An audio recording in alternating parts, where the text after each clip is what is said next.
Part 10.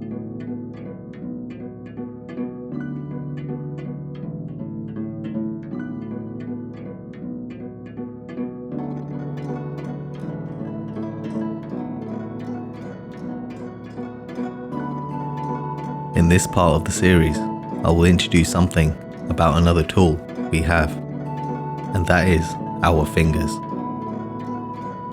Our fingers are very delicate, and they should be taken care of. The fingers can play a very important part in self-defense when used correctly.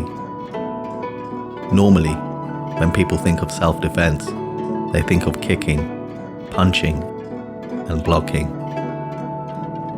The fingers can be used to hook something, as shown in this video. They can be used for grabbing, poking, manipulating the body, and more. Simple movements can be done by everybody, but more advanced movements require a special type of conditioning, which takes a long time, hard work, and pain to acquire. Correctly conditioned fingers can even break bones. In this video, we're going to be looking at the movement we saw in the last few videos, and the reason I'm repeating the similar movement is so you can have a greater understanding of the different things happening, the different possibilities, and the different tools you have. Our fingers are designed to be versatile instruments. Our fingers are one of the most accurate things in nature. The level of precision in our fingers allows us to do intricate things. Imagine a surgeon in an operating room carrying out brain or heart surgery. Any mistake here could compromise the patient's life. Our fingers are also very strong. There are people that climb mountains using mainly their fingers. They can carry your entire weight and more. Let's look at this technique and see what we can learn. As the attacker reaches out to grab her, she throws a right arm over his left arm. It travels under his right arm. She opens her wrist so the fingers point upwards towards the sky. Using the pivot movement shown in the previous parts of the series, she crosses his arms.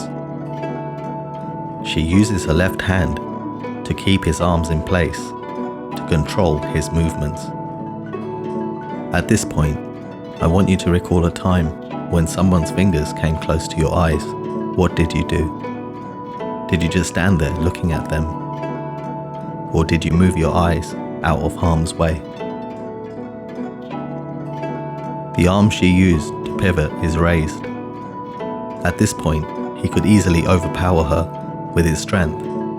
He could punch her, he could grab her again, he could do anything, but she extends her arm out towards his face, with her finger towards his eye. Now watch as he moves away. It's instinctive. It's natural to get away from something that can cause so much harm. With a movement like this, the middle finger is used. It's used like a hook, and it has many uses. Our natural response is to move away from anything that can blind us. Let's take a step back so you can see everything happening with the understanding you have now. Here you see his hands reaching out towards her neck, with the intention to grab and perhaps squeeze. Immediately, at the point of contact, she moves, her hand going over one arm and under the other. Her hand is pointed upwards towards the sky, and the pivot movement I showed you in the previous parts is used to dislodge his arms away from her neck. Her other arm is now placed on his right arm to stop him in this position. When her hand is raised towards his face in this way, he has to look away to protect himself.